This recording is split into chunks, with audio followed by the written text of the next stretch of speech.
Hey everyone, Jeremy from Daily Marketing here. Gonna spend a little bit of time today going through a little bit more technical of a subject, one that's really important though, I think, to understand at a high level, and I'm gonna do my best to kind of explain more of the theory rather than the practice. I know usually we're spending time doing the practice of these sorts of things, but today I think it's really important to understand exactly how the Facebook Pixel works. The Facebook Pixel is probably one of the most powerful and important free pieces of ad tech software that exist out there, right? And so it has a ton of capabilities, not just actually limited to Facebook ads, where it can give analytics and all sorts of things like that, right?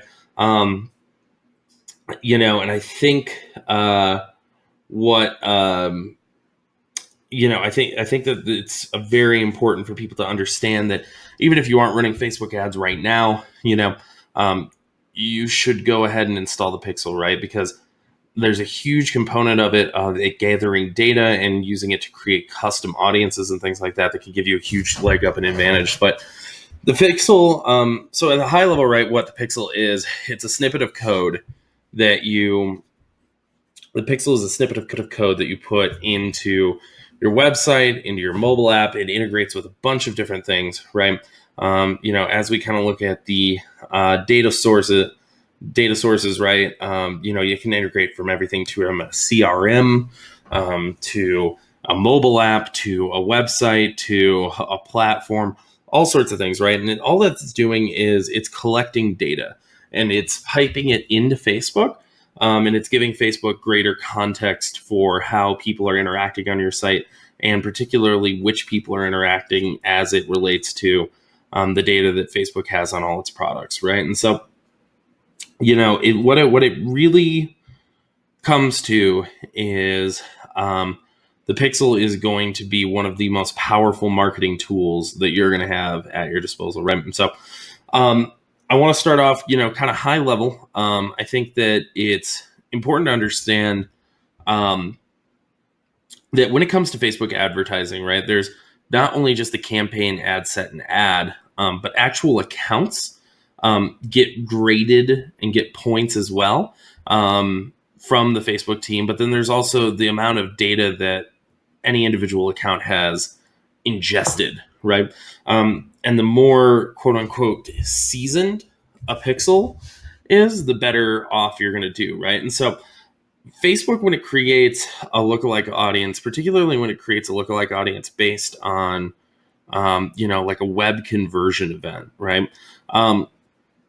It's going to be pulling in all of the data about all of the people that it's able to match. And there's just the simple implementation, and then there's advanced matching. Advanced matching is going to grab even more data about people from your site, giving Facebook additional permissions. And then it's going to take that data and it's going to match it back to everybody that's using Facebook, Instagram, WhatsApp, a number of services, as well as, kind of infamously, they've been asking banks for purchasing data about you and things like that, right? And that's kind of, I'm not really interested in having the conversation around ethics or anything like that, but just I highlight it to talk about, how big of a deal it is and how much data they have, right? And so then the more data that you can give from your website, the better job they're going to be able to do matching the people that come to your site, and then the people that take specific kind of actions, right? And so it's really important when you think, I was answering some questions for some people earlier, and I came upon a person who was running a link click campaign, and they were, frustrated that they were getting link clicks but not installs. And I go, when it comes to Facebook ad campaign types, you have to think like an engineer. And that's true when it comes to any sort of Facebook product, right? It's going to do what you say for it to do. So if you want link clicks, run link clicks. If you want engagement, run engagement. If you want conversions, run conversions, right? And the more data that it has, just because everything works off of machine learning, and I don't want to pretend to be some sort of machine learning expert here. I'm not, okay? I'm not a developer.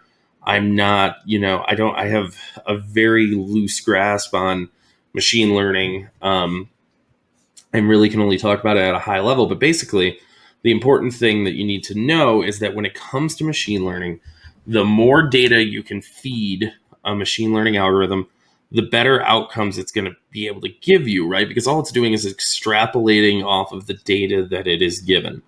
And so, I think that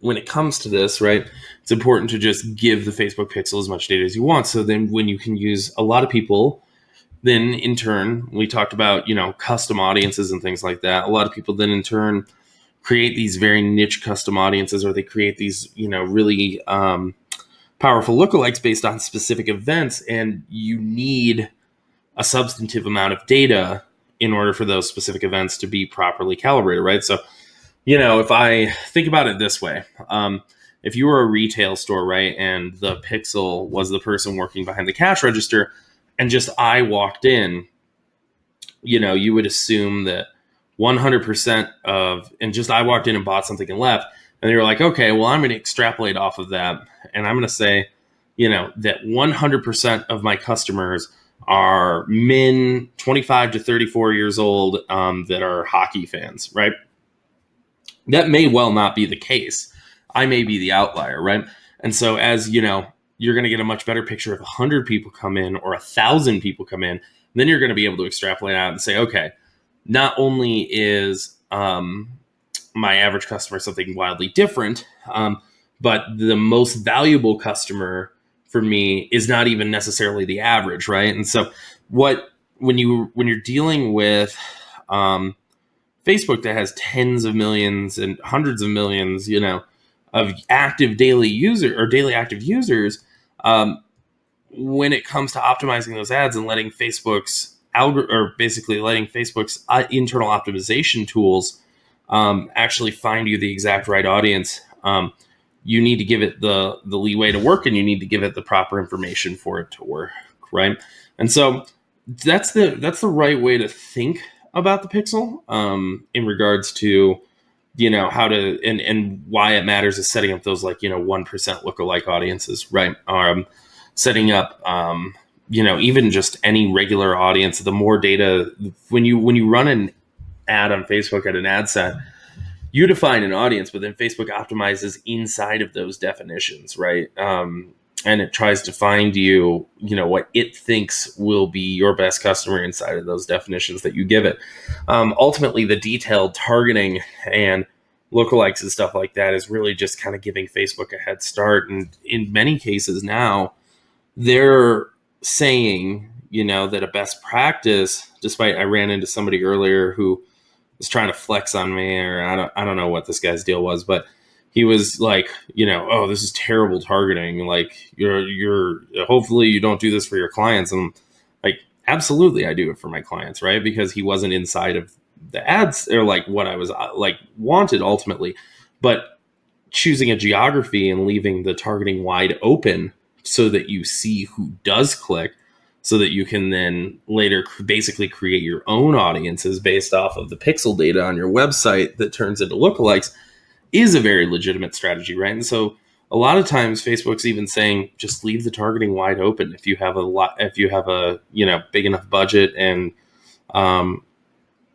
let Facebook completely optimize it. If you already know some of that. And so I don't necessarily advocate that for all situations, but some situations absolutely that's what I do. And so I think it's important to understand how powerful the pixel is and the implications that it has around the ad set. And then I think, when you look at the ad set and you talk about things like the conversion windows and which events you're optimizing for conversions, it's really, really important to kind of understand,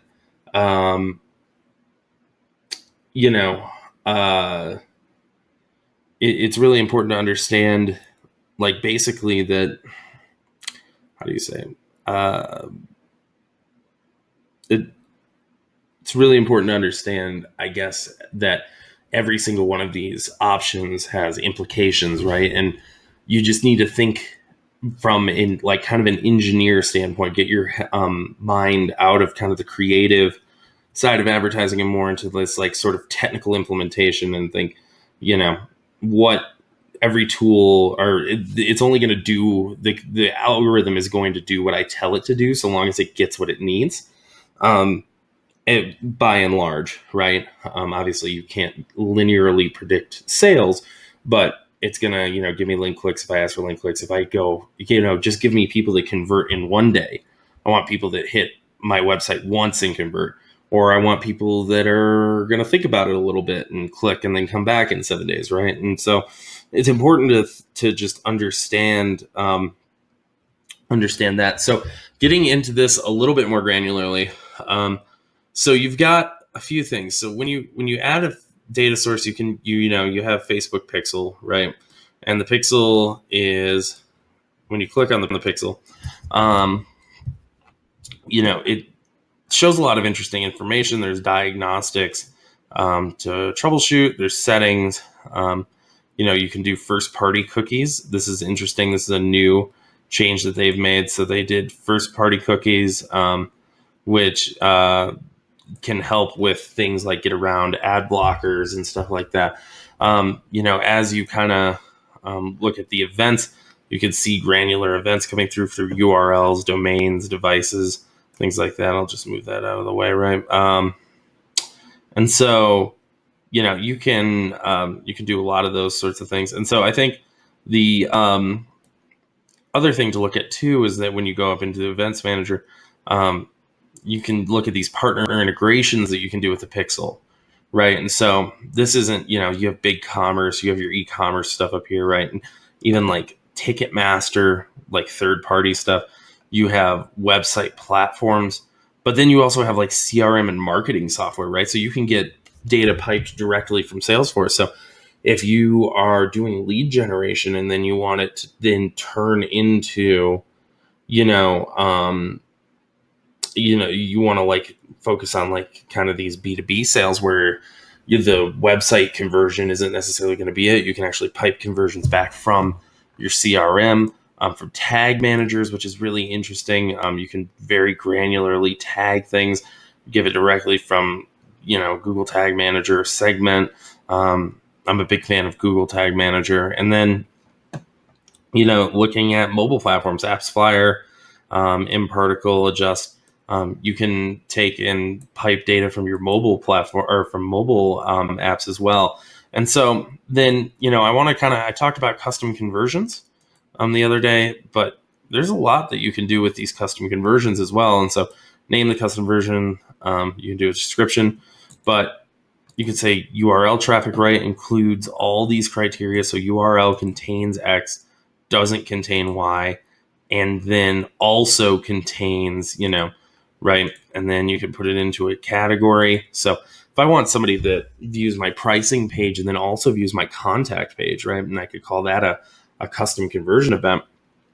That's probably a pretty good flow that if I have a decent amount of traffic on my site, those are people that are highly, highly engaged, right? And so I want to create a lookalike audience based off just that. Or maybe I want to run a campaign where that's the goal. I want people that are very likely to look at my pricing page and also look at my contact page, right? And then I can even put in a value so that Facebook understands, this is what this series of events is worth to me. So if I know that 1 in 10 people that look at my pricing page and then also my contact page end up becoming clients, then, that's money. So I'll say, my average LTV of a client is in, the tens of thousands of dollars, right? So I put $10,000 in there and I know I can spend quite a bit in order to get like, somebody to complete that series of actions, right? And so there's just a lot of ways to think about it. But I think that I really want to stress, there's another thing too. You can do offline, which is huge. That works with CRM, point of sale, and internal systems. I've used this actually. Super, super game changer for retail, right? Every retail person I've ever worked with is always like, what are these digital ads get me? I don't know what they're getting me, which is, I push back against that. I was like, because, you don't know what a billboard's getting you either, right? Like it's a totally different standard that Facebook's ads are being held to. But That said, there are solutions to that, and like doing offline events, measuring those, and then coming back, you can actually say, this person did see our ad within 24 hours and then came in and bought something in the retail store. So that's going to be increasingly a theme as, platforms continue to mature. And so I just really want to stress just how important the pixel is. If you're getting the pixel, get it on your site, use the advanced matching. Even if you have no intention of running Facebook ads for 2 years or maybe never, sorry, I would still do it. There's a lot of advantages. And, next time we'll go through, Facebook even gives you a free analytics platform, one that almost rivals Google Analytics in some ways. Now it's not as advanced or full featured, but it's still a great free analytics platform, and that's powered by the Pixel.